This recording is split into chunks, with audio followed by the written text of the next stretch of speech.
나 자신이 누군지 모르고 살아가는 사람들 너무 많아요. 나 자신이 누군지 모르는 사람, 자신의 단점이 뭔지 모르고, 자기의 추한 모습이 뭔지 모르고 살아가는 사람 많아요.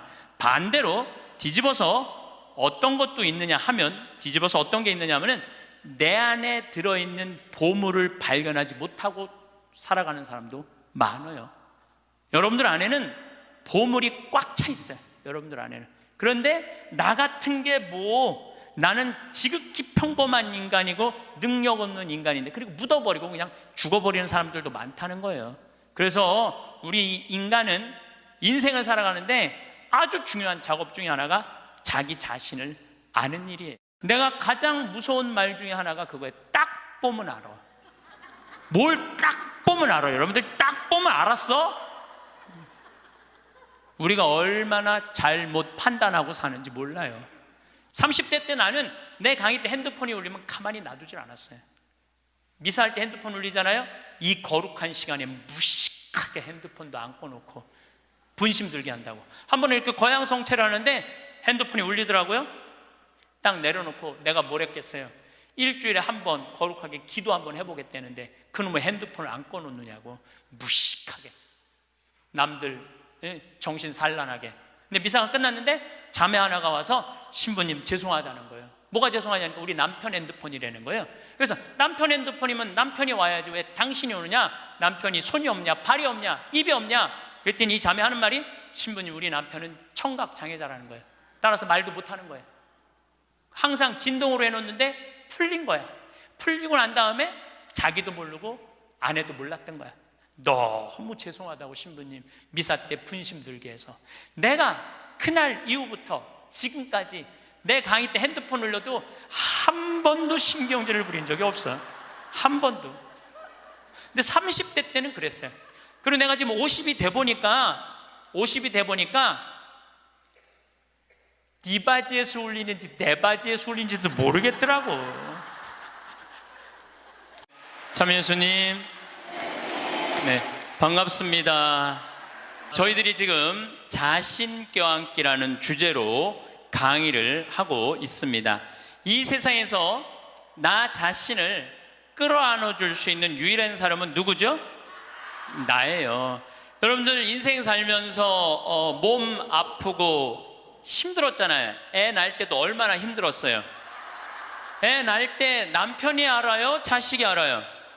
누구만 알아? 나만 알아. 몸이 너무 아플 때 내 아픈 거하고 똑같이 남편이 내 마음에 맞춰서 돌봐주기 쉽지 않아요.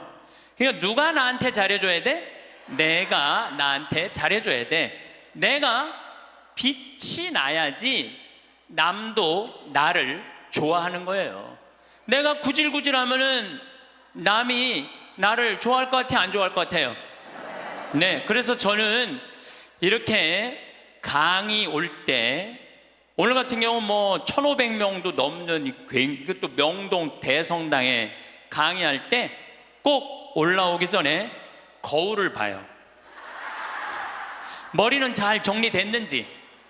그리고 제일 중요한 거는 바지에 자꾸는 올라갔는지. 네, 이거 제일 중요하게 여겨요. 만약에 내가 바지에 자꾸가 내려가잖아요?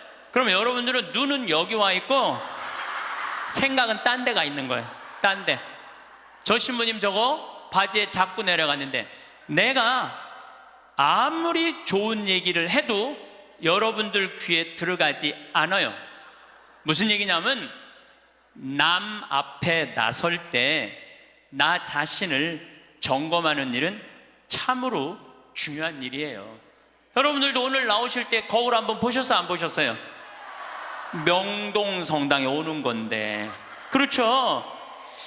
제가 한 2년 전에 어느 천주교가 아닌 일반 기관에 강의를 갔어요. 근데 거기는 저를 초청하고 싶어서 2년 동안 섭외를 하다가 내가 2년 만에 시간이 돼서 그 기관에 갔어요. 갔는데 딱 나를 맞이하는 분을 보면서 정말로 나를 정말로 애타게 기다렸구나. 한눈에 알아보겠더라고요. 왜 한눈에 딱 알아봤느냐 하면은 얼굴에 화장을 어마어마하게 했어. 얼굴에 이 마스카라를 얼마나 말아 올렸는지 눈이 막 뒤집어질라 그래. 눈이 볼에 얼마나 예쁜 막 색깔을 칠했는지.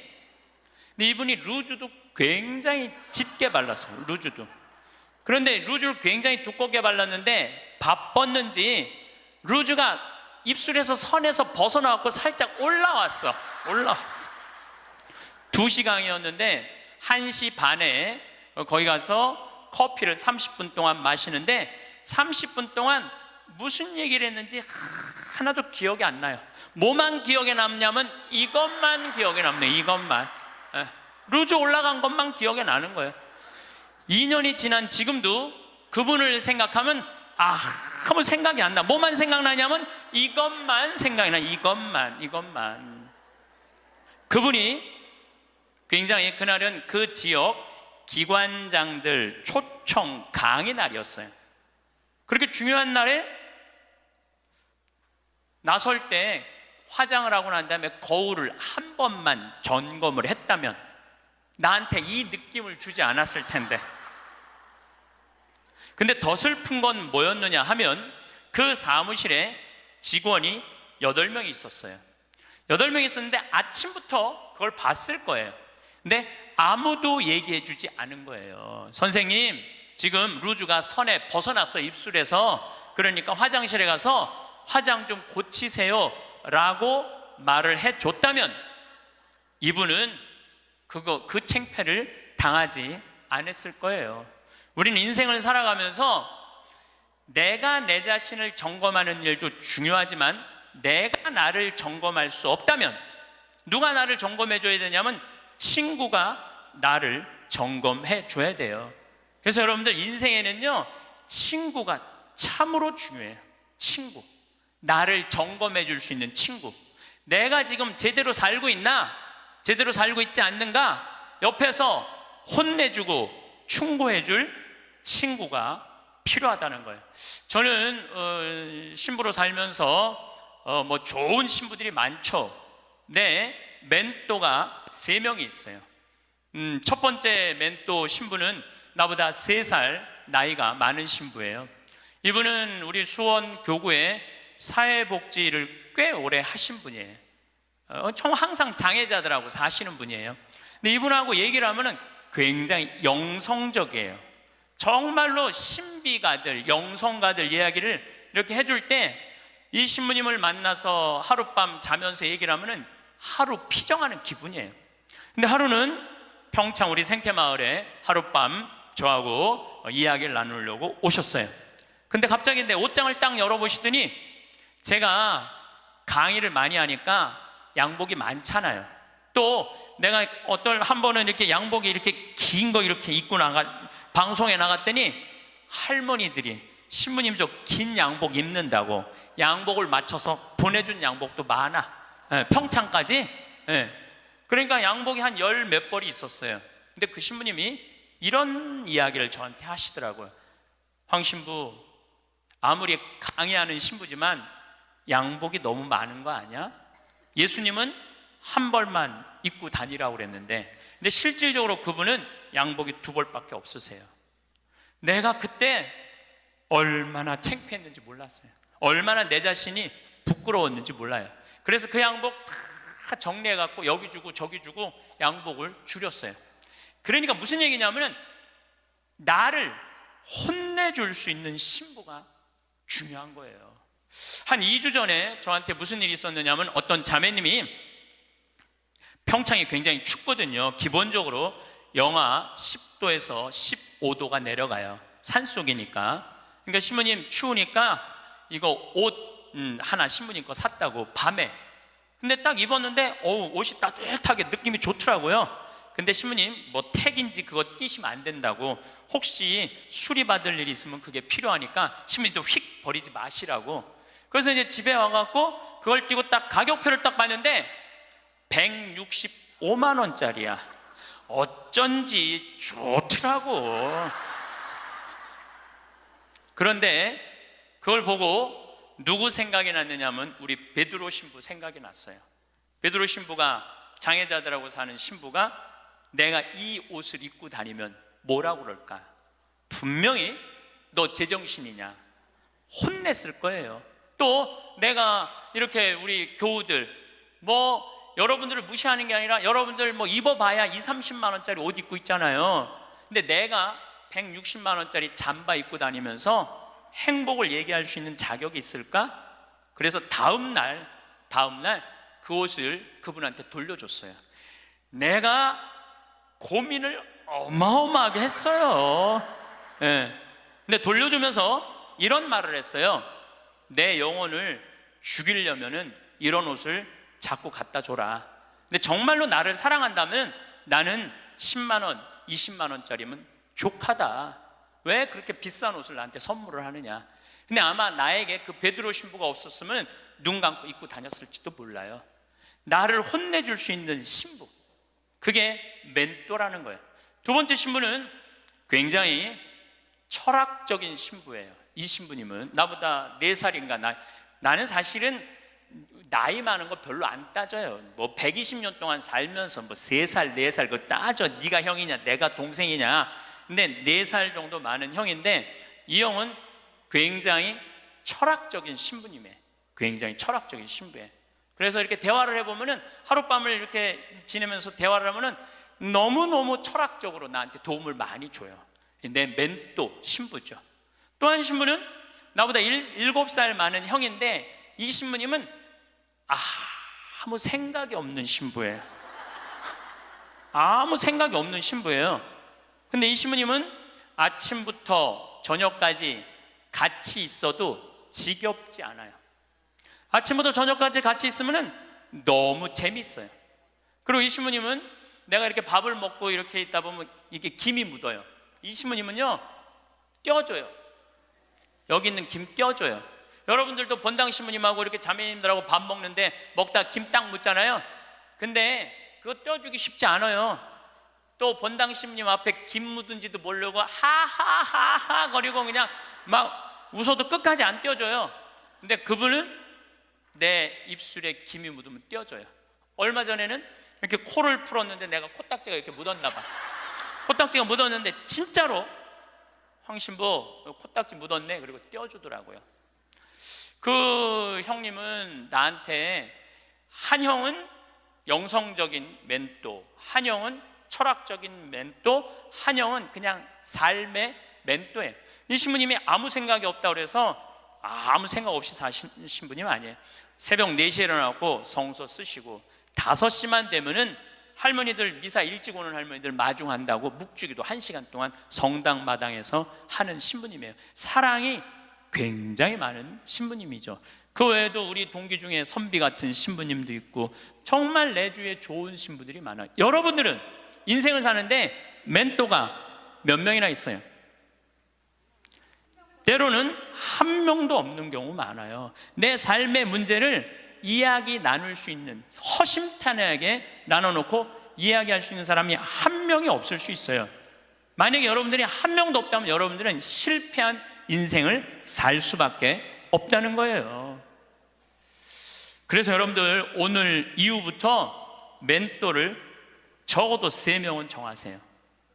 난 오늘부터 황창현 신부님을 내 멘토로 삼을 거야. 그건 안 돼요.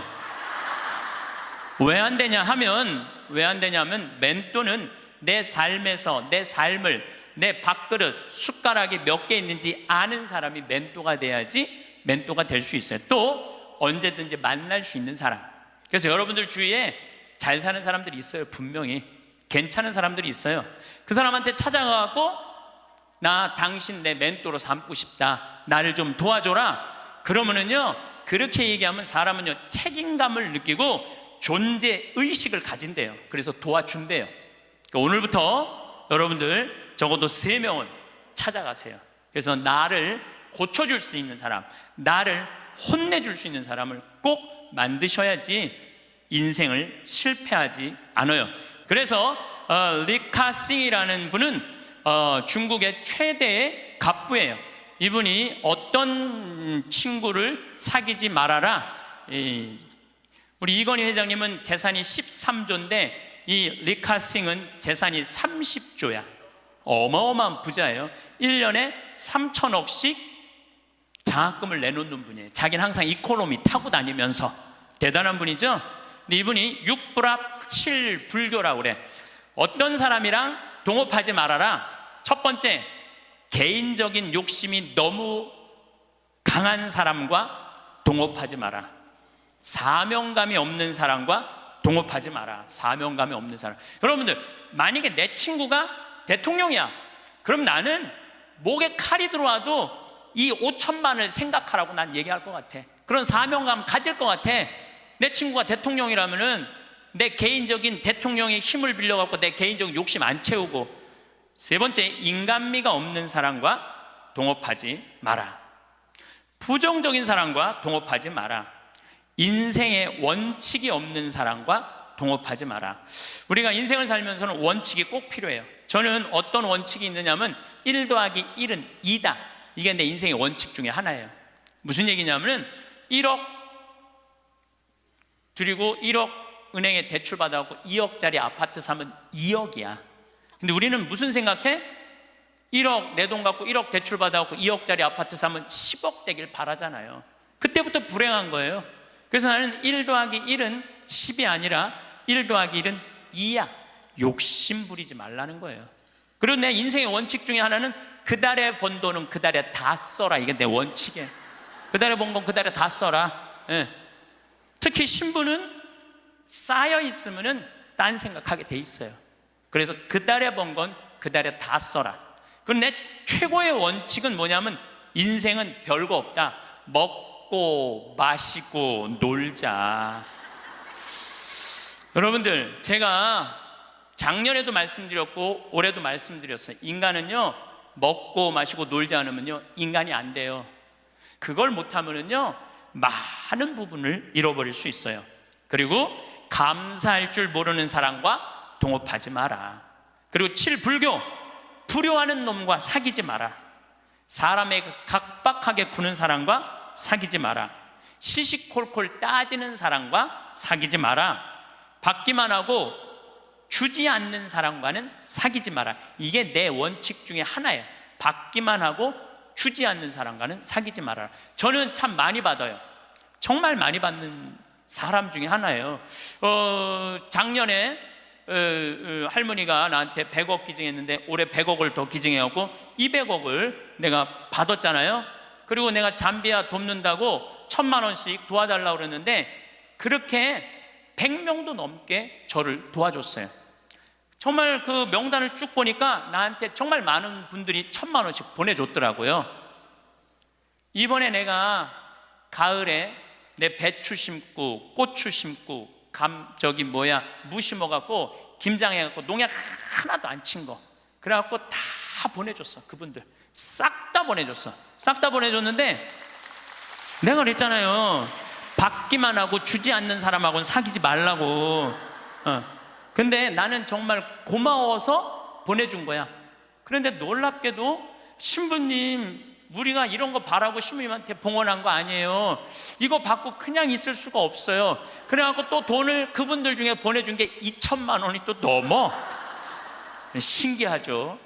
나는 정말로 좋은 마음으로 해. 맛있는 김장 보내주고 싶어서 보내줬는데 그게 또 고맙고 감사한가 봐. 인생은 그렇게 즐거운 거죠. 아부를 잘하는 사람과는 사귀지 마라. 권력자 앞에 원칙 없이 구는 자와 사귀지 마라. 동정심이 없는 사람과는 사귀지 마라. 그러니까 우리가 여러분들 친구를 잘 사귀어야 돼. 친구를 잘못 사귀면은 인생을 망가뜨릴 수밖에 없어요. 나는 과연 내가 내 모습을 볼 수 없다면 내 모습을 볼 수 있는 사람, 나는 누구를 지금 선정하고 살아가고 있는가? 누구를 내 멘토로 정하고 살아가고 있는가? 깊이 반성해야 돼. 나도 내 인생에 3명 멘토가 있고 여러분들도 3명의 멘토가 있는데, 여러분들 솔로몬 임금님이, 하느님이 내가 너한테 영화를 주랴, 명예를 주랴, 돈을 주랴. 그러니까 솔로몬이 뭘 달라고 그래요? 아니에요. 지혜가 아니라 원문을 보면 듣는 마음이에요. 지도자는요, 듣는 마음이 있어야 돼요. 누구한테? 우리들 이 말하는 그 정말로 전문가들 이야기를 듣는 마음을 가지고 있으면 제대로 된 지도자가. 근데 누구한테 들어야 돼? 제대로 된 사람한테 들어야죠. 이런 친구 여러분들 꼭 가지셔야 돼. 그러면은 여러분들 인생을 실패하지 않을 수 있습니다. 저는 요즘 우리나라 이 사회가 복잡하죠. 사드 문제 때문에 중국, 우리나라 지금 다 경제 차단하고 있어요. 지난주에 제가 제주도 피정을 갔다 왔는데 뭐 서귀포로 갈 때 택시를 탔는데 지금 중국 사람들 거의 안 들어온대요. 중국 사람들. 왜냐하면 세무조사 들어간대. 땅 산 거 지금 그 사람들 투자 못 한대. 왜 그러냐면 세무조사 다 들어가서.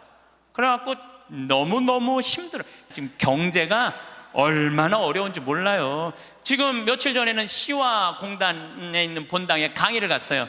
근데 그 본당 신부가 그러는 거예요. IMF 때보다도 공장이 더 많이 나온다는 거야. IMF 때보다 공장 팔겠다고. 그러니까 지금 나라 경제는요 심각한 거예요. 지금 대통령 올라가고 내려가고 문제가 아니야. 국민들은 지금 빚이 얼마나 많이 들었어요. 그 전셋값 하늘로 뛰고 참 답답하죠. 지도자들은 저희들끼리 누가 권력을 다음에 먹을 거냐에 눈이 멀어 있고 참 답답하죠. 그런데 답답해하지 마시라고. 왜 답답해하지 마시라고 말씀을 드리냐면 우리나라는요 뭐 5.16 혁명, 뭐 그 다음에 이 5.18 광주, 그 뭐 우리 정말 그 아이들 그 군인들이 죽이고 뭐 IMF, 그래도 나라는 발전하고 있어요. 그리고 100만 명, 200만 명이 데모를 하는데도 어때요? 휴지 하나 없고 폭력 하나 없잖아요. 전 세계에서 이런 나라가 어디 있어요? 내가 보기엔 국민들 수준은 하늘 끝까지 올라가 있어. 국민들이 탄탄하면은요 다른 나라 같으면 이러면 벌써 전쟁하고 총 쏘고 난리 났을 거예요. 그런데도 국민들이 수준이 높기 때문에 내 눈에는 아무 문제도 아니야. 난 대한민국이 희망적인 나라라고 생각을 해요. 국민들은요 공무원들, 요즘 9급 공무원들, 8급 공무원들, 7급 공무원들 열심히 해요. 제가 뭐 여주 여러 환경운동 하면서 이제까지 내가 만난 하급 공무원들, 일반 우리 여러분들 자식들은 다 도와줬지 나를 방해한 사람 하나도 없어요. 근데 내가 올라가고 국회의원한테 얘기한 것도 아니고 도지사한테도 얘기한 거 아니야. 난 7급 공무원한테 가고 내가 우리나라 국민들 쉴 수 있는 공간을 꾸미고 싶다. 나를 좀 도와줘라. 그랬더니요 그 여주에 있는 그 7급 또 과장급들이 평창까지 와서 다 보더니 자기네들끼리 모여서 정말로 우리 이런 거 도와주자 합의를 해갖고 다 도와주는데 기가 막히더라고요. 이번에 우리나라가 그런 거에 대한 혁신을 이루는 좋은 기회가 됐으면 저는 좋겠다는 생각을 합니다. 어쨌든 다시 자신 껴안기로 돌아가서 소크라테스는 뭐라고 그랬죠? 너 자신을 알라고 그랬죠? 덴마크에 그 유명한, 갑자기 이름이 생각이 안 나는데 동화 작가가 벌거숭이 임금 안데르슨. 어우 똑똑하시네. 덴마크에 안데르슨이라는 동화 작가가 있는데 벌거벗은 임금님 얘기를 해요. 벌거벗은 임금님. 이 임금님은 평상시에 뭐를 좋아하셨느냐면 옷을 입고 자랑하는 걸 참 좋아하셨어. 옷을 입고. 근데 그 사기꾼 둘이서 임금님을 찾아가요. 임금님, 내가 기가 막힌 턴을 짤 줄 안다고. 기가 막힌 천을. 근데 이 천은 바보 눈에는 안 보인다고. 바보 눈에는 안 보인다고. 그래갖고 그럼 한번 짜봐라. 그래갖고 이제 돈을 받았어요. 근데 이제 이 사기꾼이 이제 배틀에다가 옷을 짜는데 임금이 가보니까 안 보여. 근데 분명히 뭐라고 그랬어? 바보 눈에는 안 보인다. 막 짜면서 임금님 이 천이 멋있지 않느냐고. 그러니까 임금이 뭐라 그래? 멋있다고. 멋있다고. 신하들을 데리고 와갖고 신하들도 보여주라고. 이제 신하들이 와서 보니까 임금님이 멋있다고 그러니까 바보 눈에는 안 보인다니까 신하들도 뭐라 그래? 멋있다고 그래. 그래서 이제 한 일주일이 지나고 나서 임금님 옷 다 됐다고 입어보라고. 그럼 뭐가 보여야지 입지. 손 드시라고 그러니까 손 딱 들고 지금 들어갔다고 잘 어울린다 이쪽 손 드느라고. 이걸 또 멋있다고 퍼레이드를 하시라고 그래갖고 임금님이 벌거벗고 퍼레이드를 하네. 온 국민들이 야 우리 임금님 멋있다고. 왜? 바보 눈에는 안 보이니까. 근데 한 꼬마가 임금님 빨개 벗었네? 그렇게 얘기를 한 거예요. 그러면은 자기도 빨개 벗은 거 알아. 신하들도 빨개 벗은 거 알아. 그런데 놀라운 거는 그 퍼레이드를 멈춰야 되는데, 여러분들 거기까지만 들었죠? 그 다음 얘기가 기가 막혀요. 끝까지 빨개 벗고 퍼레이드를 했다는 거예요. 누구 말을 무시한 거야? 그 꼬마 말을 무시한 거예요. 대통령 얘기하는 게 아니라 내 자신이 빨개 벗고 있는데 나 자신이 누군지 모르고 살아가는 사람들 너무 많아요. 나 자신이 누군지 모르는 사람, 자신의 단점이 뭔지 모르고 자기의 추한 모습이 뭔지 모르고 살아가는 사람 많아요. 반대로 뒤집어서 어떤 것도 있느냐 하면, 뒤집어서 어떤 게 있느냐 하면은 내 안에 들어있는 보물을 발견하지 못하고 살아가는 사람도 많아요. 여러분들 안에는 보물이 꽉 차 있어요. 여러분들 안에는. 그런데 나 같은 게 나는 지극히 평범한 인간이고 능력 없는 인간인데, 그리고 묻어버리고 그냥 죽어버리는 사람들도 많다는 거예요. 그래서 우리 인간은 인생을 살아가는데 아주 중요한 작업 중에 하나가 자기 자신을 아는 일이에요. 내가 가장 무서운 말 중에 하나가 그거예요. 딱 보면 알아. 뭘 딱 보면 알아요. 여러분들 딱 보면 알았어? 우리가 얼마나 잘못 판단하고 사는지 몰라요. 예수님은 뭐라고 그러셨어요? 예수님은 이렇게 말씀하십니다. 마태복음 7장에 보면 남의 눈에 있는 티끌 꺼낼 생각하지 말고 네 눈에 있는 들보 꺼내라고. 누구를 들여다보라는 거야? 자신을 들여다보라는 거예요. 그래서 내 자신이 누구냐, 이거 꼭 물어보셔야 돼요. 내 자신이 누구냐. Who am I? 내가 정말로 영어 오래간만에 한번 쓰는데 Who am I? 나는 누구이냐. 저는 천주교 신부예요. 그렇잖아요. 난 천주교 신부예요. 천주교 신부고, 과연 내가 교우들한테 뭐를 전해주는 사람이냐? 하늘나라의 기쁜 소식, 군 뉴스를 전해주는 사람이에요. 그러니까 나는 어떻게 살아야 돼? 내가 하늘나라의 복음, 기쁨을 알아. 그러니까 나를 통해서 교우들은 뭐를 느껴야 돼? 기쁨을 느껴야 돼. 근데 내가 맨날 인상 쓰고 나는 너무 사는 게 힘들어, 사는 게 지겨워 죽겠어, 이놈의 사제복 너무 무거워, 이러면 여러분들 나를 보고 기쁨을 느끼겠어요? 못 느끼죠.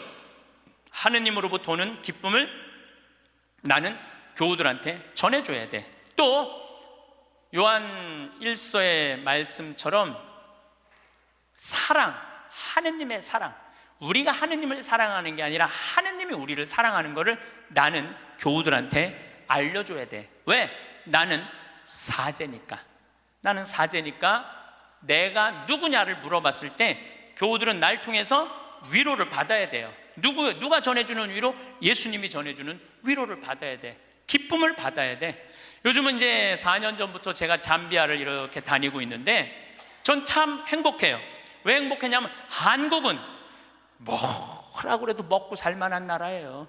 지금 뭐 어쩌고 저쩌고 해도 경제 세계 12위야. 국민소득 28,000달러야. 여러분들 지금 옷 입고 있는 거 보면은 다 기가 막힌 거 입고 앉아 있어요 지금. 네. 한국은 문제 없어요. 근데 잠비아를 다녀보니까 대부분 다 맨발로 다녀요.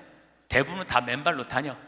그런데 이번에 잠비아를 갔을 때 그 병원을 운영하는 마들렌이라는 수녀님이 나한테 면담을 청하더라고요. 신부님이 지금 잠비아에 농업대학, 신학교 이런 거 짓는 거 좋습니다. 그런데 잠비아에는 어떤 아이들이 많으냐면 에이즈 걸린 아이들이 많다는 거예요. 에이즈가 걸린 아이들. 근데 어떤 아이들이 에이즈에 걸리느냐면은 엄마가 정신지체아 엄마가 있대. 정신지체아 엄마가 있으면 동네에서 이놈도 건드리고 저놈도 건드리는 거야. 이놈도 건드리고 저놈도 건드리니까 그러니까 이놈도 건드리고 저놈도 건드리니까 에이즈가 걸리는 거죠. 에이즈가 걸려서 애가 생기면은 얘도 대부분이 에이즈에 걸려서 나온다는 거예요. 근데 정신이 좀 모자라는 엄마니까 아무도 안 돌본다는 거예요. 그러면 이 여자도 버림받고 아이도 버림받아갖고 가장 기본적인 생활도 못하는 아이들이 참 많다는 거예요. 수녀님이 눈물을 흘리면서 신부님, 우리들 에이즈 어린아이들 집 줘주면 안 되겠느냐고, 30명 정도 되는 아이들 머무를 수 있는 집을 줘달라는 거예요. 근데 제가 한 대 머리를 맞았어요. 왜냐하면 나는 어마어마한 큰 도시의 큰 대학 건물을 생각했지 에이즈 아이들 집을 줘준다는 생각은 하나도 안 했어요. 저는 혼자서 정말로 예수님한테 죄송했어요. 그리고 그 수녀님의 눈물을 보면서 가슴이 참 아팠어요. 그래서 수녀님한테 약속했어요. 내가 저 주겠다고. 내가 또 마음이 약해요. 그래갖고 이제 담도 다 치고 이제 바닥 공구리도 다 치고 이제 올라가기 시작을 했어요. 그 사진이 오는데 기분이 너무너무 좋더라고요. 그러니까 내가 누구냐라는 질문을 하기 시작하니까 내가 어떻게 살아야 되는 답이 나오는 거야. 내가 누구냐. 작년에도 내가 요맘때 여러분들한테 이런 말씀을 드렸어요. 간호대학 짓는데 30명만 나를 1,000만 원씩 도와주면은 내가 간호대학을 짓겠다고. 근데 놀랍게도 3달 만에 30명이 돈을 보내줬어요. 1,000만 원씩. 근데 그 할머니들 중에 신부님, 내가 평생 모은 돈입니다. 신부님, 내가 자판에서 신발 팔은 돈입니다. 내가 이렇게 모은 돈입니다. 신부님, 나도 인생을 살면서 한 번은 좋은 일을 하고 싶습니다. 성당 신축금도 1,000만 원 해봤던 적이 없어요. 저는 많이 해봐야 50만 원, 100만 원인데 신부님이 잠비아에 간호대학 짓는다니까 할게요. 그래갖고 정말로 30명이 해갖고 간호대학을 다 져놨어요. 내가 오늘 여러분들한테 또 한 번 사랑을 실천할 기회를 드릴게요. 이번에는 30명도 아니야, 20명이야. 20명. 우리 에이즈 이름은 라파엘의 집이에요. 치유 수호천사 라파엘의 집을 여러분들이 봉헌하면은 이제 내가 그분들 나중에 다 잠비아 데리고 갈 거야. 물론 비행기표 본인이 내야 되겠지만은 다 잠비아 데리고 갈 거야. 그래서 내가 낸 돈이 얼마나 귀하게 쓰여지는지. 그래서 나는 누구인가? 나는 천주교 사제로서 어떻게 살아가야 하는 게 답이 나와요. 내가 만약에 학교 교사야. 학교 교사면은 어떻게 해요? 나는 아이들한테 뭘 가르쳐 줘야 돼? 인생을 살아가는 방법을 가르쳐야 돼. 어떻게 살아야지 참답게 사는 방법을 가르쳐야 돼. 내가 누구냐라는 질문을 하면, 저는 중학교 1학년 때 세례를 받았어요. 그러면은 세례 받기 전에 저는 어땠느냐? 저는 초등학교 때 그 흔한 반장, 부반장 해봤던 적이 없어요. 우리는 초등학교 때 한 반에 70명이었기 때문에 줄반장도 굉장히 중요한 자리였어요. 근데 줄반장도 해봤던 적이 없어요. 저는 우등상도 타봤던 적이 없는 아이예요. 그야말로 볼품 없는 아이였어요. 성격은 어땠느냐? 우리가 4형제였는데 우리 집에 제가 막내였어. 막내니까 성격이 까칠했어요. 나 하고 싶은 대로 다 했어요. 형들도 누나도 다 봐주고, 아버지 어머니 좀 달랐지만은 내가 그 밥 먹다가 신경질이 나면은 숟가락 밥그릇 던지는 건 예사도 아니었어요. 그냥 던졌어. 그냥 그렇게 아주 까칠했어요 제가. 그런데 중학교 1학년 때 세례를 받으면서 나는 내 인생에 어마어마한 거울을 만난 거예요. 어떤 거울을 만났느냐면 예수 그리스도라는 거울을 만난 거예요. 예수 그리스도라는 거울을 비춰보니까 내가 남에 대한 배려도 할 줄 모르고 사랑도 할 줄 모르고 이해심도 없고 이기적이고 지랄 맞고 아주 볼품이 없는 인간이었어요. 그러면서 자꾸 나 자신을 들여다보기 시작했어요. 정말로 부끄럽더라고요. 더욱이 예수님은 그 어린 나이에 중학교 1학년 때 예수님이 십자가에 못 박혀 나를 위해서 돌아가셨다는 게 얼마나 나한테 감동적이었는지 몰라요. 감동적이지 않아요, 여러분들? 남도 아니고 나를 사랑하기 때문에 저 고통을 겪으신 예수님, 그런데 도대체 나는 뭐하고 살았느냐? 나 하고 싶은 대로 신경질 부리는 대로 다 부리고, 집안 식구한테 땡깡 필 거 다 피고, 남 함부로 판단하고, 정말로 나 자신이 볼품이 없더라고요. 그래서 저는 저를 계속 들여다보기 시작했죠. 예수 그리스도라는 거울에. 그러면서 저는 15살에 사제가 되기로 결심을 해요. 내 인생이 너무 많은 영향을 미친 주님의 제자가 돼야 되겠다. 그래서 15살에 뜻을 세운 거죠. 공부하겠다는, 사제가 되겠다는, 지우학한 거예요. 공자님 말씀대로 15세이 지우학한 거예요. 뜻을 세운 거야. 내가 사제가 되겠다고 뜻을 세우고 나니까 내 인생에 대해서 고뇌하게 되더라고. 고뇌. 여러분들 인생에 고뇌해야 돼요. 소크라테스는 뭐라고 그러냐면은 자기 삶에 대해서 고뇌하지 않는 인간은 인간이 아니라고 그랬어요. 자기 삶에 대해서 내 삶이 지금 잘 살고 있느냐, 잘 살고 있지 않느냐 고뇌하지 않으면은 그 삶은 가치가 없다고 그랬어요. 가치가. 여러분들은 지금 여러분들이 좀 살고 있는 삶이 가치 있어요, 가치 없어요? 고뇌해야 돼요. 내가 정말로 가치 있는 삶을 살고 있는가? 제가 30에 31입이라고 그래요. 30에 신부가 됐어. 이제 뜻을 신부가 됐으니 얼마나 좋아. 그런데 내 인생에 가장 많은 실수를 저지른 게 30이에요.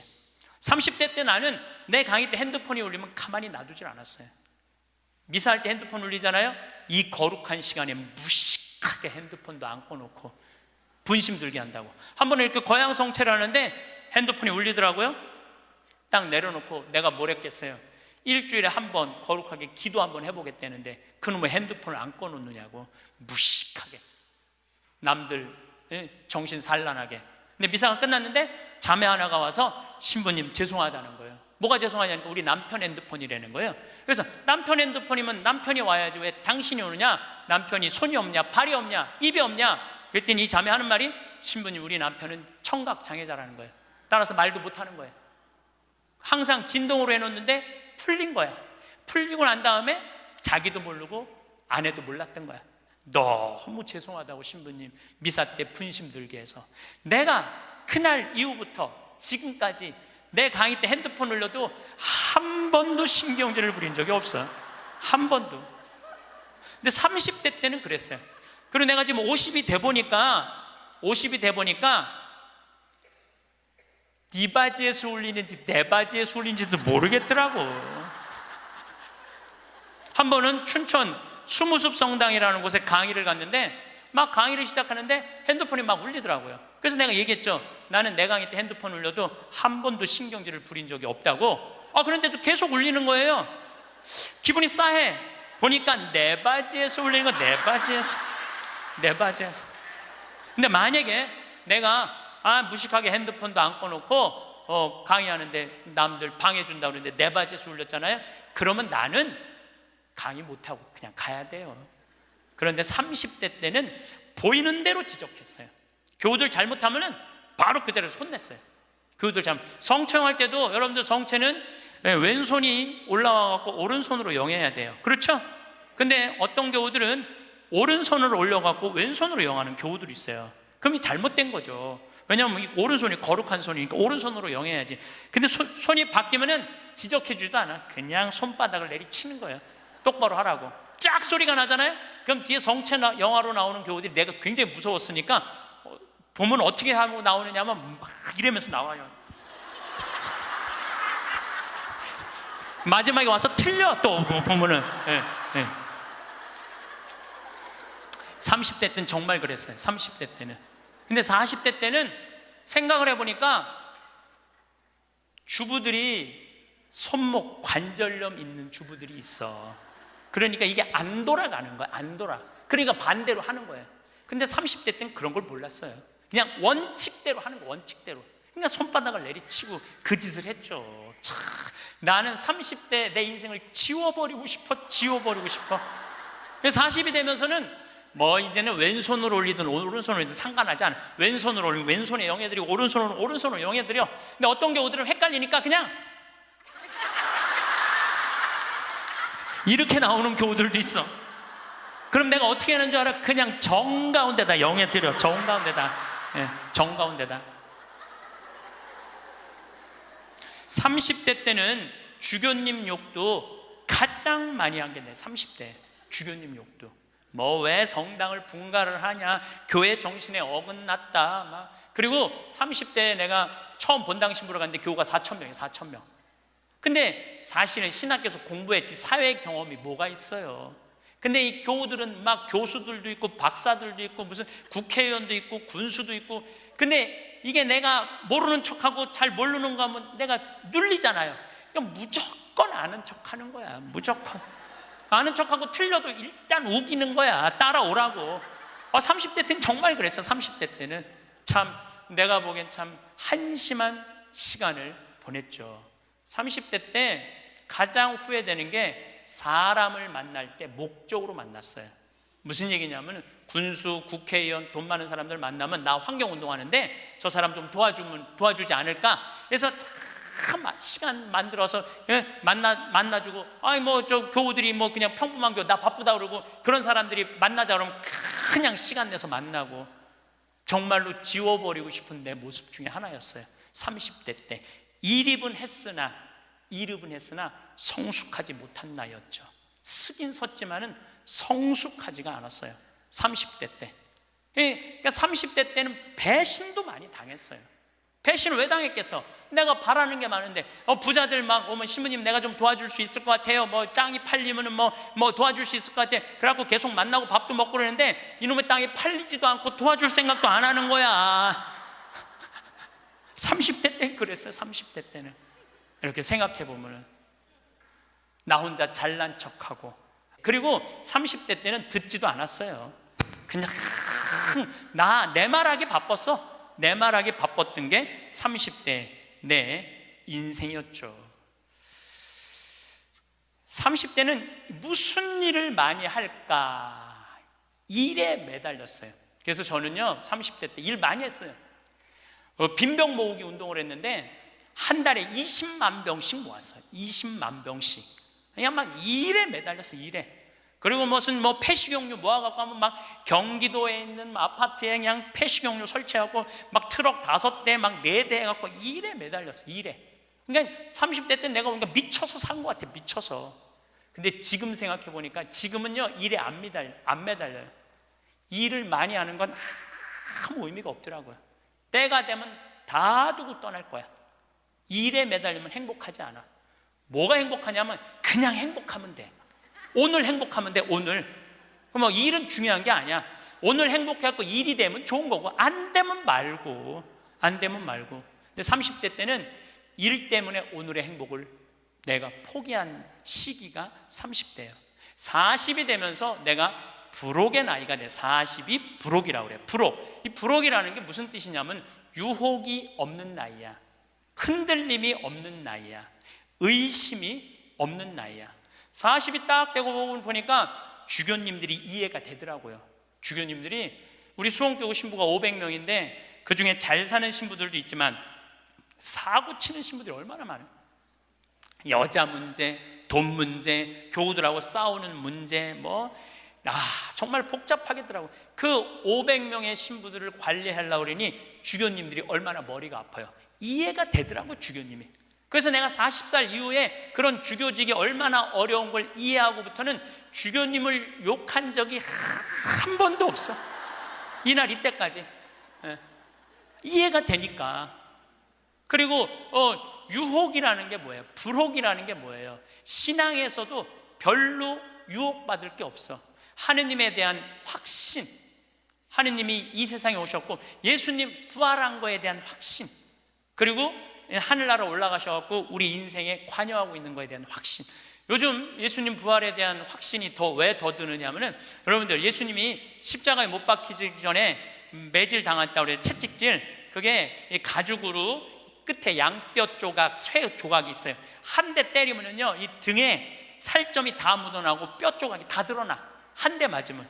그래서 40대 이상 맞으면 죽는다고 그래요. 근데 예수님이 그 40대 39대를 맞았다는 거야. 그러니까 예수님 십자가에 올라가기 전 이미 이 피가 너무 많이 흘러갖고 등에 살점이라는 게 거의 없는 상태야. 그리고 십자가에 매달렸을 때 손바닥에 못 안 박아요. 손목에 박지. 왜냐하면 떨어지니까. 이건 찢어져서 금방 떨어지거든. 손목에 박으면 온갖 신경, 동맥, 정맥 다 지나가는 거야. 이 뼈가 양쪽에. 그리고 그 숨 쉬고 이러는 게 너무너무 힘들어갖고 숨이 막혀 죽는 거거든요. 근데 3일 만에 부활했잖아요. 3일 만에 부활을 했다고 3일 있다가 이제 계속 마리아 막달레나한테도 나타나고 베드로하고 요한한테도 나타나고 막 그러잖아요. 내가 보기에는 그 정도 맞았으면 3일 후에 부활하고 난 다음에 1년은 누워 있어야 돼. 그렇지 않아요? 1년은 내가 보기엔 누워 어딜 돌아다녀. 근데 막 갈릴레아도 갔다가 막 여기도 갔다가 무슨 엠마오도 막 그러잖아요. 확실히 우리가 생각하는 거와 다른 모습으로 부활하신 거예요. 우리가 생각하는 거 완전히 다른 모습으로 부활하셔서 제자들한테 11번 나타나시거든요. 그러니까 나는 그런 미혹되는 게 없는 나이가 40이 돼서 참 좋더라고요. 40이 돼서 너무 좋았던 것 중에 하나가 돈에 대한 유혹이 없는 거야. 30대 때는 돈 많은 사람 막 만나고 막 그랬는데 이제는 40이 되면서부터 다 소용없더라고. 보니까 돈 많은 사람 폰만 썼지 안 도와줘요. 진짜 소중한 분들은 누구냐면 바로 여기 계신 여러분들. 정말로 우리 생태마을에 후원하는 분들이 10,000명이거든요. 그분들 3,000원, 5,000원이야. 근데 그분들이 20년 동안 나를 후원해 줬는데 100억이 넘더라고. 그 후원도. 그분들이 나한테는 보물이라는 생각이 40대 들어서 생각이 나는 거야. 그러니까 지금은 부자가 오든 가난한 사람이 오든 폼을 쓰는 사람이 오든 폼을 안 쓰는 사람이 오든 아무 상관이 없어. 불혹이죠. 유혹받지 않는 거예요. 의심 가는 것도 없고 유혹받지 않는 거. 그러니까 마음 안에 미운 사람이 없으니까 뭐가 있냐면 평화가 있더라고. 평화. 근데 문제는 미운 놈은 하나도 없는데 마음에 안 드는 놈들은 너무 많아. 이 마음에 안 드는 놈이 너무 많은 거는 다음 시간에 이야기하도록 하겠습니다. 오늘의 강연 어떠셨나요? 오늘도 황창현 신부님께서는 우리에게 많은 지혜의 말씀을 나누어 주셨습니다. 신부님의 말씀을 따라 살아가다 보면 우리의 남은 인생도 분명 더 멋지고 아름답게 가꾸어 나갈 수 있으리라 확신합니다. 부모라면 누구나 내 자식이 잘 되길 바라는 마음만큼은 하나같이 똑같을 겁니다. 그러나 요즘 뉴스를 보면 해체되는 가정이 너무나 많이 보여 마음이 많이 안타깝습니다. 그렇다면 이렇게 많은 가족 문제를 야기하는 원인은 무엇일까요? 한 교수님의 말씀에 따르면 가족 간에도 주고받음의 원리가 있다고 하는데요. 주고받음의 원리란 이 세상에 존재하는 우주의 법칙 중 거래라고 하는 것이 있는데 모든 것이 이 거래의 원리에 따라 움직이고 있다는 것입니다. 그리고 우리가 살아가면서 겪게 되는 수많은 문제가 바로 관계로부터 발생하는데요. 이 관계도 마찬가지로 거래의 원리에 따라 작동한다는 겁니다. 그에 따르면 부모와 자식 간의 관계는 이익을 주고 받는 거래가 아니라 애착을 주고 받는 거래라는 것입니다. 만약에 부모가 자녀에게 어릴 때 충분한 사랑과 애착을 주지 못한다면 불균형을 초래해 받지 못한 부모의 사랑을 그리워하고 일종의 결핍감으로 남은 채 평생을 살아가게 된다고 합니다. 부모가 자녀에게 사랑을 줄 수 있었음에 감사하는 것으로 끝나지 않고 돌려받으려고 한다면 자녀들은 큰 어려움을 겪게 될 것입니다. 자녀에게 준 사랑은 돌려받으려고 할 때 그 관계가 어긋나기 시작합니다. 자녀에게 준 사랑은 다시 또 그 자녀들에게 돌아가야 자연적으로도 더 맞습니다. 우리 옛말에 내리 사랑이라는 말이 그래서 생겨난 것이 아닐까요? 예를 들어 자녀에게 너는 무엇을 잘해야 해? 엄마 아빠의 보람이 되어줘. 엄마를 위해서 아빠를 위해서 이것 좀 해줘. 부모의 이런 별뜻 없이 한 말들 속에도 사실은 내가 너에게 이만큼 했으니 너도 부모에게 이만큼 돌려줘야 한다는 의미와 욕심이 들어있다고 할 수 있습니다. 자녀가 키워준 부모에게 고마워서 조금이라도 돌려주려 한다면 너무 좋은 일이겠지요. 그러나 암묵적으로 그렇게 하도록 압박감을 준다면 세상에서 가장 가까워야 할 부모와 자녀 관계를 엉망으로 만들 수 있습니다. 40년간 가족 문제를 상담해온 한 전문가의 말에 따르면 가족 간 불화의 문제 중 가장 큰 이유로 대화 부족을 꼽았습니다. 우리가 가족 관계를 맺고 살아가다 보면 사람은 누구나 다르기 때문에 어쩔 수 없이 겪게 되는 사소하지만 다양한 불편함들이 있습니다. 그것이 사람 사는 맛이겠지요. 그러나 다양한 문제가 생겨도 가족 간 대화가 충분히 이루어지면 서로 다름을 인정할 수 있게 됩니다. 무엇이 어려운지 알면 서로 도와주려고 하고 어려웠던 문제도 쉽게 해결이 되는 순간도 많이 경험해 보셨을 겁니다. 그러나 대화가 부족하면 내가 옳다, 너는 틀렸다고 하면서 뿔뿔이 흩어지게 되고 뒤늦게 문제의 심각성을 느끼고 다시 잘해보자고 하면 너무 늦어서 힘들어하는 경우를 주변에서 많이 봅니다. 나이 들수록 부모님과 대화가 점점 어려워지는 이유는 무엇일까요? 한국 사회가 가진 고질적인 문제라고 할 수 있는 것이 있습니다. 부모 세대가 경험한 것이 전부고 그것이 옳다고 여기는 경향이 심하다는 것인데요. 너희들은 아직 젊어서 잘 모른다. 내가 먼저 살아봐서 하니까 내 말을 따라라 하는 식의 꼰대 같은 성향이 심하다는 겁니다. 많은 부모들이 자신이 경험하고 생각한 가치나 문화를 자녀들에게 주입하려는 실수를 범하곤 합니다. 그러나 요즘 젊은 세대들은 부모님들의 조언이나 충고를 고리타분한 옛날 이야기쯤으로 여기고 뭔가 권위적이라고 여기면서 자유와 개성, 평등 이런 것들을 더 선호하게 되니까 부모님과 부딪히는 경우가 많이 생깁니다. 그러니 너무 자신이 살아온 과거와 비교해서 자녀들을 판단해 이러쿵 저러쿵 잔소리를 늘어놓는 것을 버리고 자녀들이 살아가고 살아가야 할 날들에 더 관심을 기울이고 자녀들이 무엇에 관심이 있는지 무엇을 좋아하고 잘하는지 지켜봐주는 사랑이 필요한 때인 것 같습니다. 자녀는 부모의 따뜻한 관심과 사랑을 먹고 사는 존재들이지 잔소리를 먹고 사는 존재들이 아닙니다. 그러니 이제부터 자녀와 대화다운 대화를 하기 위해서 나이 들면 말을 좀 줄이고 자녀들의 말에 귀를 더 기울이는 지혜로운 부모가 되었으면 좋겠습니다. 더불어 자녀와 사이가 좋아질 수밖에 없는 비결을 소개하겠습니다. 자녀들이 편안하고 행복한 사람으로 살아가려면 든든한 아버지상 어머니상이 필요합니다. 그런 부모님을 떠올릴 때마다 얼마나 마음이 안심이 될까요? 그런 자녀들은 부모님께 말과 행동도 함부로 하지 않습니다. 아버지들은 허심탄회하게 자신을 오픈할 수 있는 용기가 필요합니다. 에이 나는 부끄러워서 그런 거 못한다 생각하지 마시고 사랑하는 자녀를 위해 기꺼이 어떤 문제든 마음을 열고 자녀들과 함께 나누는 용기가 필요할 때입니다. 이렇듯 솔직함이 자녀들과 좋은 관계를 유지하는 데 큰 힘이 됩니다. 특히 아버지가 어머니를 존중하는 태도는 매우 중요합니다. 부드럽고 다정한 표현을 배우지 못해 다소 부족할 수 있지만 그렇더라도 배우자를 존중하는 태도를 보여줄 때 자녀들은 아버지의 인품에 대해서 따라 배우게 되고 그 모습을 존경할 겁니다. 한국의 어머니들은 자녀들에게 잔소리가 많은 편입니다. 그래서 말을 좀 아껴야 할 필요가 있습니다. 한 번, 두 번 말해도 안 듣는다고 버럭 화부터 내거나 잔소리를 늘어놓지 말고 한 발짝 물러서서 기다려줄 줄도 알아야 합니다. 자식 잘 되라고 쫓아다니면서 잔소리를 하면 엄마는 잔소리꾼으로 생각하고 함부로 대합니다.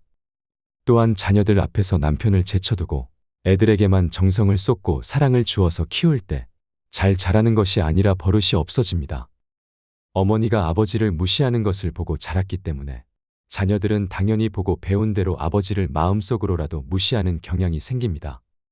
그리고 과도하게 자신에게만 쏠리는 어머니의 관심과 욕심에 자녀들도 나중에는 질리게 됩니다. 흔히 쉽게 하는 실수 중에서 가장 경계해야 할 것은 바로 형제 자매나 다른 집 아이들과 비교하는 것입니다. 더 잘하라고 했던 말일지라도 우리 자녀들에게는 너무 큰 상처로 남게 된다는 사실을 기억할 필요가 있습니다. 오늘은 최악의 부모 유형과 더불어 가족 간의 사이가 좋아지는 비결에 대해서 알아보았습니다. 오늘 배운 내용을 바탕으로 나와 내 자녀, 나와 배우자 간의 사이가 어떤지 한번 돌아보는 계기가 되었으면 좋겠습니다. 그리고 혹시라도 가족 간의 문제로 마음이 힘든 분들이 계신다면 오늘의 저희 이야기가 꼭 도움이 되시기를 바랍니다. 오늘 내용이 도움이 되셨다면 소중한 주위 분들께도 공유 부탁드립니다. 구독과 좋아요는 제작에 큰 힘이 됩니다. 오늘도 행복한 하루 보내세요. 감사합니다.